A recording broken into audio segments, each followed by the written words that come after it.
Bonjour.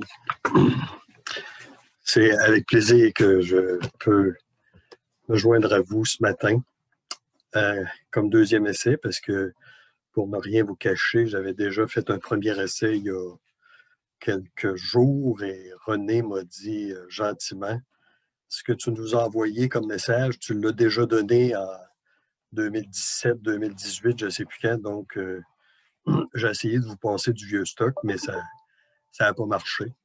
Donc, je m'excuse et merci à René d'avoir été vigilant et d'avoir s'être aperçu de ça. Je reviens donc ce matin vers vous, mes chers frères de Renaissance, frères et sœurs, avec un message de Philippiens 2.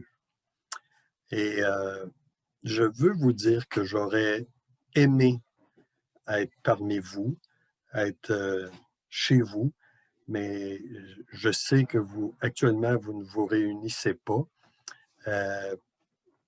Force oblige, hein, à cause de la pandémie.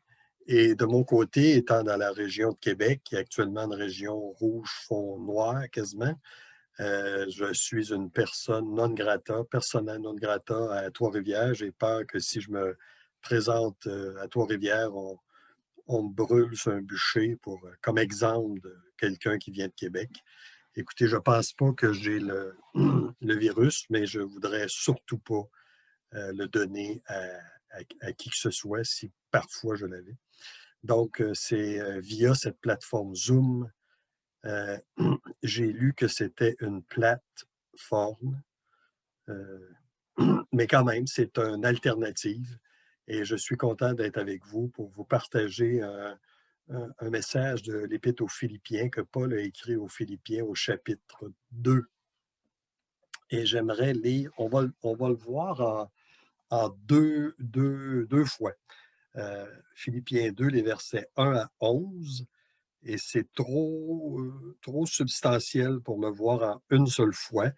Donc, je vais vous proposer un deuxième message éventuellement. Et on va lire, si vous le voulez bien, les 11 premiers versets de Philippiens 2. Et le titre du message, c'est « Soyez humbles ».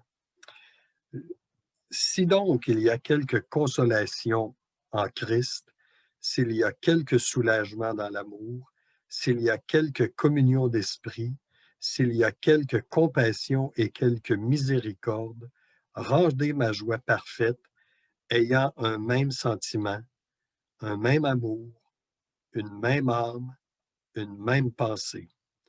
Ne faites rien par esprit de vaine gloire, mais que l'humilité vous fasse regarder les autres comme étant au-dessus de vous-même. Que chacun de vous, au lieu de considérer ses propres intérêts, considère aussi ceux des autres. Ayez en vous les sentiments qui étaient en Jésus-Christ, existant en forme de Dieu. Il n'a point regardé son égalité avec Dieu comme une proie à arracher, mais il s'est dépouillé lui-même en prenant une forme de serviteur, en devenant semblable aux hommes, et il a paru comme un vrai homme. Il s'est humilié, lui-même se rendant obéissant jusqu'à la mort, même jusqu'à la mort de la croix. C'est pourquoi aussi Dieu l'a souverainement élevé et lui a donné le nom qui est au-dessus de tout nom, afin qu'au nom de Jésus, tout genou fléchisse dans les cieux, sur la terre, sous la terre, et que toute langue confesse que Jésus-Christ est Seigneur à la gloire de Dieu le Père. Amen. On va prier. Notre Dieu et Père, nous voulons venir vers ce texte ce matin en vous demandant d'ouvrir nos cœurs, de nous aider à comprendre le message qu'il y a derrière ces merveilleux versets. Nous voulons, notre Dieu, être à votre écoute. Nous voulons être transformés par la prédication de votre parole, par le Saint-Esprit qui parle à nos cœurs ce matin. C'est dans le nom précieux de votre Fils bien-aimé compris. Amen. Donc, voilà un texte bien connu que celui de Philippiens, chapitre 2, sur l'humilité. Et j'aimerais dire d'emblée que Paul n'a pas écrit à l'université de théologie de Philippe. À ce que je sache, il n'y avait pas de telle école qui existait à Philippe. Paul n'a pas écrit, vous avez remarqué qu'au début du chapitre, c'est pas marqué voici la première leçon sur l'humilité du Seigneur Jésus, sur l'abaissement du Seigneur. Ce n'est pas un cours de théologie que Paul est en train de donner. Paul n'est pas en train de former des gens dans une étude biblique.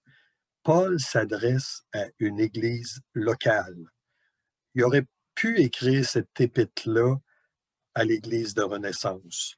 Il aurait pu écrire cette épître-là à l'église de Saint-Jean-Chrysostome, de Sainte-Foy, de Sorel.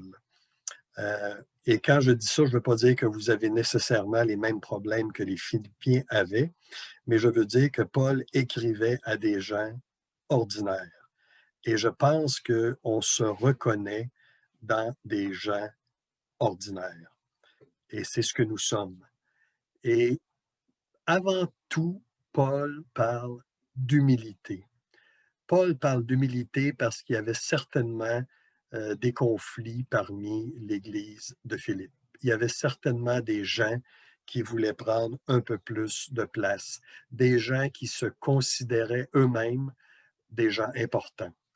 Et je ne suis pas en train de dire qu'il n'y a pas de gens importants, mais c'est aux autres de les reconnaître. Ce n'est pas à nous de nous élever à la position de personne importante et de dire à tout le monde, reconnaissez-moi comme personne importante.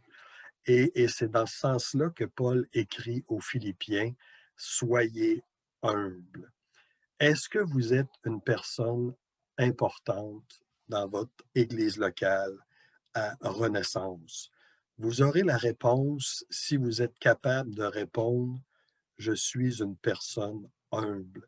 Je ne suis pas une personne qui recherche les premiers bancs, la première place, mais je suis quelqu'un qui est humble, quelqu'un qui est caractérisé par l'humilité que possédait la personne du Seigneur Jésus. » Et moi, j'ai toujours aimé l'archéologie, mais j'en ai jamais fait. Et pour de vrai, je connais pas ça tant que ça. Mais quand j'étais petit, je voulais être un archéologue. Et je vous dis ça parce que l'archéologie, entre autres, est une science qui sert à découvrir et à exposer des vestiges du passé. Par exemple, comme des ruines romaines, comme ici à Québec, il y a de l'archéologie pour découvrir ou la maison de Samuel de Champlain. Il y en a Trois-Rivières, il y en a partout. Et je voyais un parallèle intéressant avec le message de Philippiens parce que on va peut-être faire ressortir des choses de notre propre vie qui devraient appartenir au passé, qui ne devraient pas être des caractéristiques présentes de notre vie. Maintenant, c'est bien évident que toutes ces caractéristiques-là, c'est intrinsèque en nous. Et c'est un combat que nous avons à mener quotidiennement pour lutter contre le moi, contre l'appréciation de ma personne, contre l'idée que je suis important. Mais on a en nous le Saint-Esprit. On n'est pas seul pour combattre et on a l'Église locale. Quand je dis l'Église locale, je ne parle pas des responsables de l'Église locale. En fait, oui, je parle des responsables, ils font partie de l'Église locale, mais je parle de la communauté, de l'ensemble de l'Église locale, et vous en faites partie. Donc, ce qui va être dit ce matin, ce que Paul a dit à l'Église de Philippe, aux Philippiens, ça vous concerne personnellement. Il n'est pas en train de s'adresser aux anciens, il n'est pas en train de s'adresser aux diacres ou à une élite de l'Église locale, mais à chacun des membres. Et j'aimerais vous traduire ce que William Barclay, qui est un étudiant de la Bible qui est décédé maintenant, comment William Barclay a traduit le premier verset. Et on va s'arrêter aujourd'hui aux 4 premiers versets. Et la prochaine fois, on verra les versets 5 à 11. William Barclay a traduit ainsi: si le fait que vous êtes en Jésus-Christ a le pouvoir de vous influencer, si l'amour a un pouvoir de persuasion pour transformer, si vous partagez vraiment l'Esprit Saint, si vous pouvez ressentir la compassion, de la piété, etc.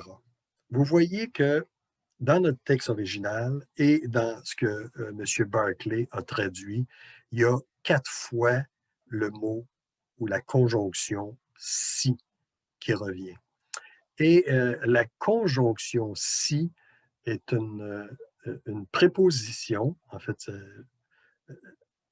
c'est une conjonction, pardon, c'est pas une préposition, c'est une conjonction qui sert à unir deux idées ou deux mots ou deux phrases, mais qui va unir les deux et pourrait être traduit d'une façon plus compréhensible par en conséquence.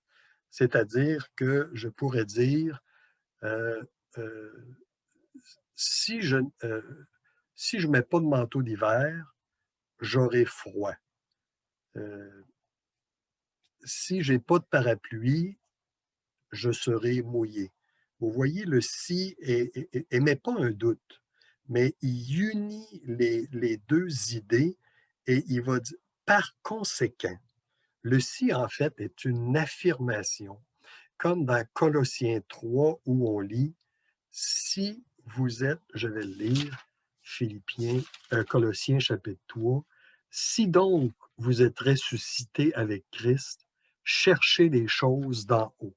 Paul n'est pas en train de douter que les croyants sont ressuscités avec Christ, mais il dit, par conséquent du fait que vous êtes ressuscités avec Christ. C'est une conséquence directe de la première affirmation. Et ici, dans le texte qu'on a, le si précède les deux affirmations, parce que en français, ça ne serait pas agréable s'il était au centre, mais le si est un mot important et Paul va utiliser 4 fois le mot si, la petite conjonction si. Et le résultat de l'expérience que produit l'unité d'un membre avec les autres membres de l'Église dans la même lutte causée par ceux qui s'opposent à l'Église. Par exemple, dans le chapitre 1, au verset 27 à 30, les versets qui précèdent notre texte, ce devrait être un encouragement à rechercher l'unité, avec ceux qui ont des intérêts différents au sein de l'Église locale, de travailler ensemble, tous ensemble. Donc, on va s'arrêter aux 4 premiers si. Je sais que c'est un peu technique, mais je pense que c'est important de comprendre l'argument de Paul et sur quoi il bâtit sa pensée pour arriver à dire aux Philippiens, vous devriez être unis, vous devriez avoir une pensée qui est commune. Et il commence les 4 raisonnements de si en disant, si donc il y a quelque consolation en Christ. Et il se base sur un encouragement. S'il y a quelque consolation, c'est le réconfort qu'expérimentent les chrétiens quand ils sont unis les uns les autres en Jésus-Christ.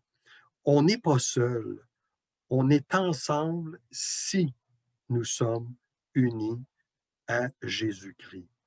On va se conduire d'une manière digne de l'Évangile.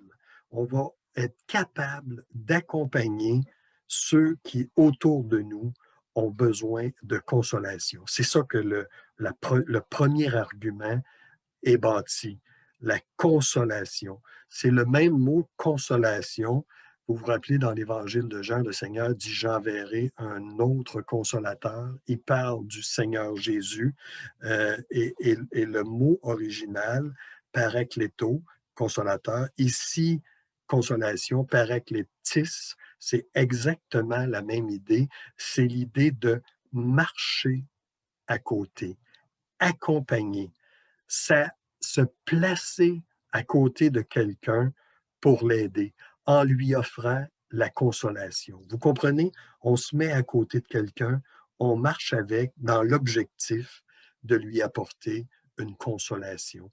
Donc, on est en train de parler de quelqu'un, et je suis convaincu qu'il y a des gens à l'Église de Renaissance qui ont besoin de cette consolation. Et peut-être que les consignes sanitaires font qu'on ne peut pas l'accompagner physiquement en marchant avec, mais on peut l'accompagner au téléphone, on peut l'accompagner par Zoom, on peut l'accompagner de différentes façons s'il y a quelque consolation en Christ. Je suis convaincu que vous avez des exemples, que vous avez des noms qui vous viennent en tête, et c'est votre responsabilité, pas la responsabilité de René, de Janice, de ceux qui sont en charge.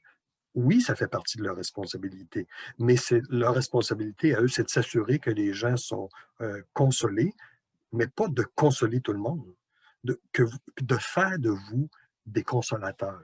S'il y a quelque consolation en Christ, si c'est possible que en Jésus-Christ, vous soyez consolateur pour les autres. Le deuxième argument, le second raisonnement de s'il y a quelque soulagement dans la charité. Ici, le mot charité, agapéo, c'est le mot amour.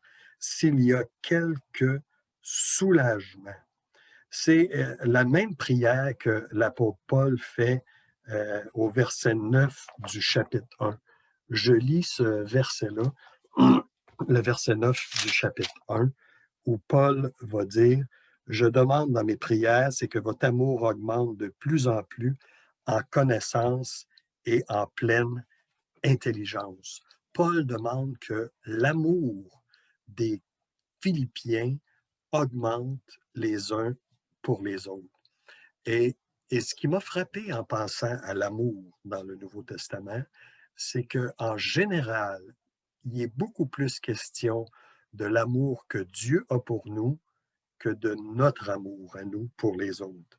Et c'est cet amour-là que Paul espère voir naître, ou voir pas naître, mais voir se propager au sein de l'Église de Philippe, que cet amour augmente.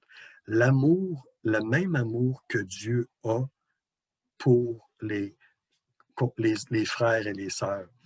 Et Dieu connaît nos défauts, Dieu connaît nos faiblesses. Peut-être vous connaissez les défauts, les faiblesses de certains qui sont plus difficiles à aimer, on va dire ça comme ça. Dieu les aime quand même. Euh, le Seigneur dit que c'est à cela, ils reconnaîtront que vous êtes mes disciples, à l'amour que vous avez les uns pour les autres. C'est une marque de l'amour qu'on a les uns pour les autres. Et l'expression, s'il y a quelque soulagement, le mot soulagement, c'est de parler d'une manière amicale, de parler d'une manière douce. Vous voyez, ça rejoint l'idée du premier si, s'il y a quelque consolation, s'il y a quelque soulagement, on accompagne quelqu'un et on lui parle d'une façon douce. Euh, Paul rappelle aux Philippiens le soulagement que produit l'amour afin qu'ils cultivent cet amour les uns pour les autres. Donc, la consolation et le soulagement, les uns pour les autres. Oui, ça peut venir de la lecture de la parole de Dieu. Oui, ça peut venir de nos méditations, mais ça vient aussi de notre communion les uns avec les autres, tous les uns avec les autres. Le troisième raisonnement ici est s'il y a quelque union d'esprit. Est-ce que c'est bien comme ça que Paul le dit? S'il y a quelque communion d'esprit. Union ou communion d'esprit. Et Paul là, nous dirige vers le mot union ou communion. Dans l'original, ça exprime un partnership, une unité qui va souvent être exprimée au premier siècle dans des liens d'affaires.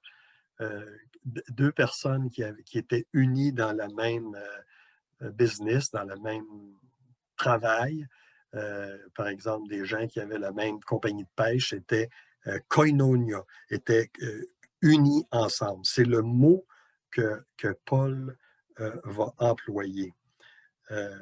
Comme dans 2 Corinthiens 13 et au verset 13, que la grâce du Seigneur Jésus-Christ, l'amour de Dieu et la communion du Saint-Esprit soient avec vous tous.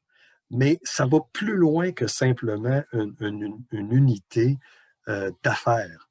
C'est une unité du Saint-Esprit. C'est de partager ensemble. On n'est pas propriétaire du Saint-Esprit, on est au profit du Saint-Esprit. Mais par exemple, au premier siècle, quand quelqu'un décédait et laissait sa terre en héritage à ses enfants, les enfants ne devenaient pas propriétaires d'une partie de la terre, mais ils devenaient partiellement propriétaires de l'ensemble de la terre. Donc, il y avait un pourcentage de l'ensemble de la terre. Vous voyez, ils devenaient ensemble le nouveau propriétaire du lopin de terre qui était laissé en héritage. Et nous, on n'est pas les propriétaires du Saint-Esprit, mais on est ensemble unis par le Saint-Esprit. On est réunis par le Saint-Esprit. Et ça fait une énorme différence dans notre vie et dans notre vie de communion d'Église. Parce que le Saint-Esprit nous enseigne les choses de Dieu, le Saint-Esprit nous dirige et le Saint-Esprit nous réunit. C'est lui qui va nous aider à regarder les autres comme étant au-dessus de nous-mêmes, ce qu'on va lire un peu plus loin. Et finalement, le quatrième argument de si, s'il y a quelque compassion et quelque miséricorde, le mot pour compassion se réfère à de fortes émotions intérieures. Et la compassion, c'est une vertu par laquelle un individu est porté à percevoir ou à ressentir la souffrance des autres, la souffrance d'autrui, et poussé non seulement à la ressentir, mais poussé à y remédier. Donc, c'est ce que Paul est en train de dire. S'il y a quelque compassion et quelque miséricorde, si du fait que vous pouvez, par le Saint-Esprit, ressentir les souffrances des autres, vous devriez avoir le désir de les aider. Donc, vous voyez, Paul est en train de tout unir les croyants de l'Église de Philippe autour d'une même idée. Et c'est ce qu'il va développer.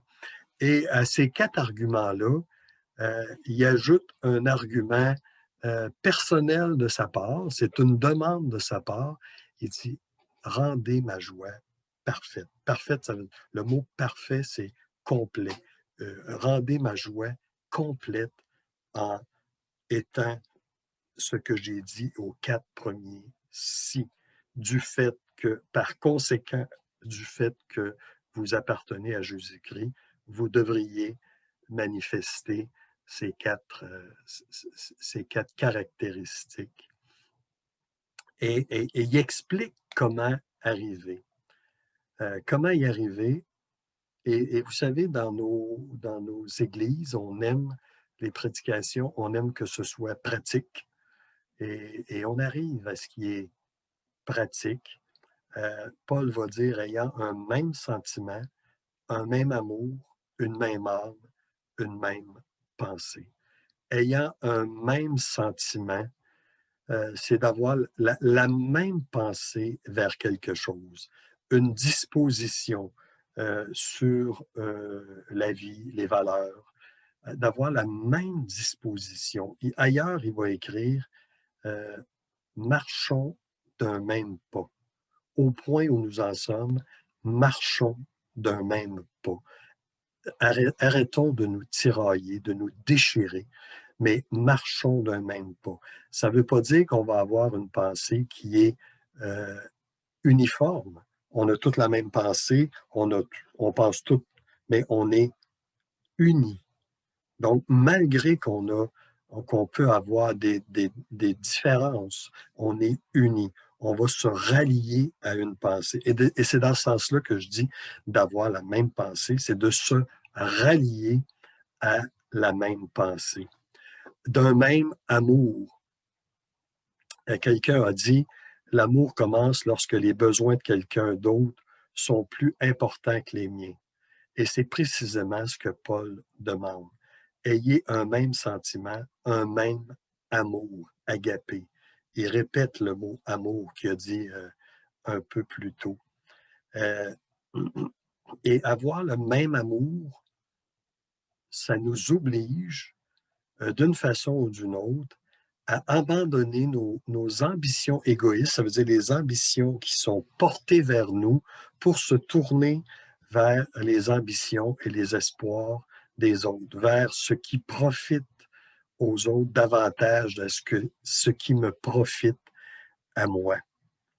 Et il ajoute une autre phrase, une même âme. Écoutez, c'est presque une répétition de la première phrase, de la première clause, mais c'est quand même différent. Une même âme, âme, ça vient du mot animus en latin, et c'est ce qui nous anime. Frères et sœurs, vous n'avez pas une âme, vous avez un corps, vous êtes une âme. De façon intrinsèque, vous êtes une âme. Ce que vous êtes, c'est ça votre âme, c'est ce qui vous anime. Et Paul met l'accent, ayez une même âme. Soyez animés par le même objectif dans l'Église locale, c'est-à-dire, dans le concret, ne laissez pas les situations ou les conflits ou les malentendus perdurer, mais ayez une même âme ensemble pour Jésus-Christ. Et une même pensée, euh, ça ne veut pas dire d'avoir une même pensée pour les vaccins, la pandémie, les voitures. On pense tous que c'est Toyota qui est la même. C'est pas ça. C'est pas cette idée-là d'avoir une même pensée, mais c'est d'avoir la même unité de pensée, surtout en ce qui concerne les choses de l'Église et en ce qui concerne mes relations avec les frères et sœurs. Si je persiste à, à vouloir absolument gagner un point dans un argument avec un frère, avec une sœur, évidemment, on ne parle pas de doctrine de base, là, comme la divinité de Jésus-Christ ou des choses comme ça, mais je parle de choses secondaires. Si je persiste à vouloir gagner un point, je n'ai pas une même pensée. Et Paul va ajouter au verset 3, « Ne faites rien par esprit de parti ou par vaine gloire. » Esprit de parti ou vaine gloire, c'est des gloires inutiles. C'est des gloires qui vont me gonfler. Il y a des gens qui veulent un titre. Il y a quelqu'un qui m'a partagé il n'y a pas longtemps, une personne qui était infirmière, et qui, la sœur en question a eu des enfants et elle a presque mis un trait sur sa carrière d'infirmière et elle m'a dit, ce qui m'a fait le plus mal, c'est de perdre mon statut social. Perdre mon statut social. Écoutez, c'est pas là-dessus qu'on travaille. C'est pas là-dessus qu'on va être jugé. C'est pas ça qui va être retenu. Le mot, l'expression parti ou vaine gloire, c'est un mot qui était utilisé par les gens qui avaient une très haute estime d'eux-mêmes, par des vantards, autrement dit. Donc, faisons pas les choses pour nous mettre en avant. Il y a un verset dans les Proverbes qui dit que les lèvres d'un autre te louent. John Nelson Darby a écrit l'œuvre la plus près du cœur de Dieu, c'est celle qui est cachée aux yeux des hommes. Vous savez, cherchons pas la gloire qui vient des autres. Cherchons pas à nous élever. Et ça viendra en son temps s'il y a lieu. Et si ça ne vient pas sur cette terre, si c'est justifié et mérité, le Seigneur saura nous le rendre. Donc, ayons un comportement humble, un comportement qui ne cherche pas la vaine gloire, mais que l'humilité vous fasse regarder les autres comme étant au-dessus de vous-même. L'humilité dans le Nouveau Testament nous parle de l'abaissement volontaire. C'est ça que ça veut dire. En particulier, celle du Seigneur, mais l'abaissement volontaire quand on sert le Seigneur, Acte 20, verset 19, ou quand on sert, et écoutez, les autres chrétiens, les autres croyants. Éphésiens 4, 2, 1 Pierre 5, 5, Philippiens 2, 3, Colossiens 3, verset 12, quand on sert les autres. Donc, que l'humilité vous fasse regarder les autres comme étant au-dessus de vous-même. Osterval va traduire que chacun de vous regarde les autres par humilité comme plus excellent que lui-même. Paul n'est pas en train d'encourager les lecteurs à se mépriser eux-mêmes et à se considérer comme des vauriens, puis des gens qui valent pas cher et comme étant le pire et le plus mauvais des croyants de l'Église locale. Paul les exhorte à élever les autres. Il les exhorte pas à s'abaisser, mais à élever les autres, à considérer les autres comme étant au-dessus d'eux-mêmes. Vous voyez la différence? L'idée du verset n'est pas du tout négative. Elle est très positive. L'accent, donc, est positif sur ce verset-là. Mettez les autres au milieu de vos pensées, au centre de nos préoccupations. Ça va provoquer une révolution au sein de l'Église locale. Si on met les autres, les frères et les sœurs, au centre de nos préoccupations. Bien sûr, si vous allez dire, mais écoute, si on fait ça, mes besoins ne seront pas comblés. Et on a des besoins réels et qu'on a besoin de combler.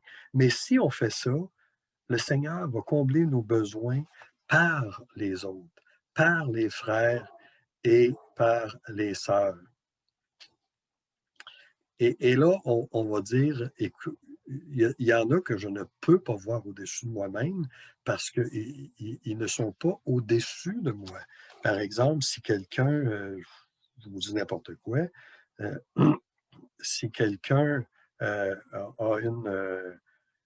un doctorat en théologie et il est dans mon église locale, mais il pourrait dire, ben, je ne peux pas voir les autres comme étant au-dessus de moi-même. Écoute, j'ai des grades qui font que je suis au-dessus. On a perdu l'idée du texte. Ce n'est pas du tout de ça que le texte veut dire. Le texte n'est pas en train d'évaluer les performances et les connaissances des autres. Il est en train d'évaluer le cœur et l'humilité, pas des autres, mais de vous. Votre humilité et votre cœur. C'est ça qui est au centre. Que chacun, au lieu de considérer ses propres intérêts, considère aussi ceux des autres. Que chacun, au lieu de considérer ses propres intérêts, considère aussi ceux des autres. C'est le cœur de la conduite chrétienne. Et je vous avoue que j'avais extrêmement hâte de voir le mot intérêt. Et j'avais des applications pour ce mot-là. Considérer ses propres intérêts. Considérer aussi ceux des... C'est quoi le mot intérêt? Et j'avais hâte de voir ce mot-là. Et vous savez comment il est traduit, ce mot-là, dans le verset? Il n'est pas là. Le mot intérêt n'est pas là du tout. En fait, le verset devrait être traduit au lieu de considérer son propre, considérer aussi les autres. Donc, c'est pas juste mes intérêts, c'est tout mon moi. C'est pas seulement ce qui m'intéresse, c'est mon moi que je dois mettre en deuxième. C'est tout mon moi-même que je dois mettre en second. Et je dois réaliser que je n'ai pas cette capacité-là. C'est pas naturel en moi de faire ça. Et j'ai besoin de l'aide du Saint-Esprit. J'ai besoin de l'aide du Saint-Esprit. Et je réalise aujourd'hui, attention, je ne suis pas en train de, je ne fais pas de l'association que je vais, le verset que je vais lire, je ne fais pas l'association avec personne, là, mais je réalise que la plus grande personne, pas la plus grande personne, mais la personne, l'être qui a considéré le plus ses propres intérêts, euh, tu disais en ton cœur, je monterai au ciel, j'élèverai mon trône au-dessus des étoiles, je m'assierai sur la montagne de l'assemblée à l'extrémité du septentrion, je monterai sur le sommet des nues, je serai semblable au Très-Haut. Celui qui a pensé à son moi le plus dans l'histoire de la Bible, c'est l'ennemi. C'est lui l'exemple. Et c'est de lui que je veux m'éloigner. De la même façon que du mensonge, par exemple. On lit que le père du mensonge, c'est le diable. Je veux rien avoir avec le mensonge. Je veux m'éloigner du mensonge parce que le père du mensonge, c'est le diable. Je veux m'éloigner de tout ce qui veut servir mon moi parce que le modèle que j'ai, c'est le diable. Et par opposé, eh bien, celui qui a le plus, c'est le plus humilié ou qui n'a pas considéré ses propres intérêts, on va le voir dans le prochain message, c'est la personne du Seigneur Jésus. C'est à lui que je veux ressembler. On veut que les choses soient pratiques, eh bien, éloignons-nous du malin, éloignons-nous de celui qui veut nous nourrir, qui veut nourrir notre ego, et allons vers celui qui s'est abaissé. Jean-Baptiste a dit, il faut qu'il croisse et que je diminue. Ça, c'est pratique. Ça, c'est quelque chose de pratique que l'on peut faire à tous les jours. Donc, comment je vais faire? Est-ce que je peux m'évaluer? Comment je vais faire pour voir si je mets les autres au-dessus de moi-même, si je considère les autres? Je n'ai pas besoin d'un test de théologie. Je n'ai pas besoin d'un questionnaire. Si vous avez répondu oui à plus que 60%, vous êtes ci, vous êtes ça. J'ai besoin de me regarder vivre. Tantôt, j'ai dit que vous étiez une âme. Vous vous connaissez. Il y en a deux qui vous connaissent bien. Dieu vous connaît encore mieux que vous et vous. Vous savez exactement sur 100% où vous vous situez dans la ligne de l'humilité. Et vous savez où vous êtes. Et faites attention, si vous dites que vous êtes à 110%, ça se peut que vous n'ayez pas tout à fait une bonne idée de l'humilité. Mais vous savez où vous vous situez.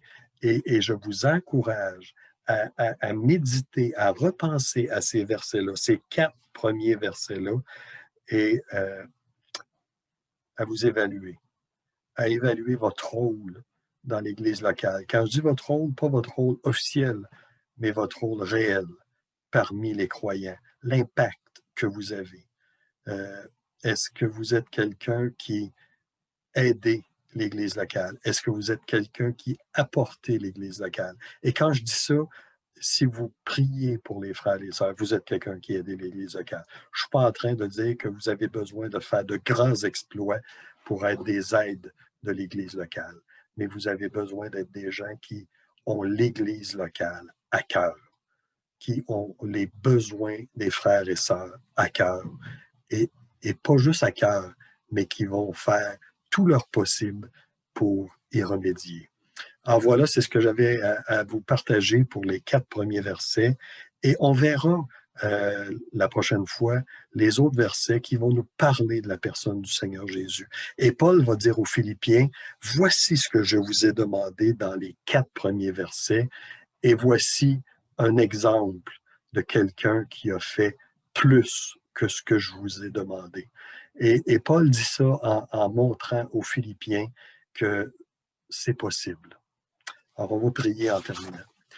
Notre Dieu et Père, nous voulons vous remercier pour l'étude de votre parole, pour le Saint-Esprit qui est en nous et qui nous parle.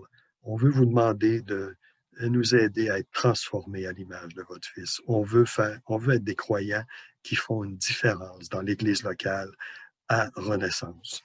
Notre Dieu, puissiez-vous nous ouvrir les yeux sur les besoins des frères et des sœurs pour qu'on puisse être des aides, pour qu'on puisse être des gens qui vont soulager les frères et les sœurs. Dans le nom précieux du Seigneur Jésus. Amen. À la prochaine et bonne semaine.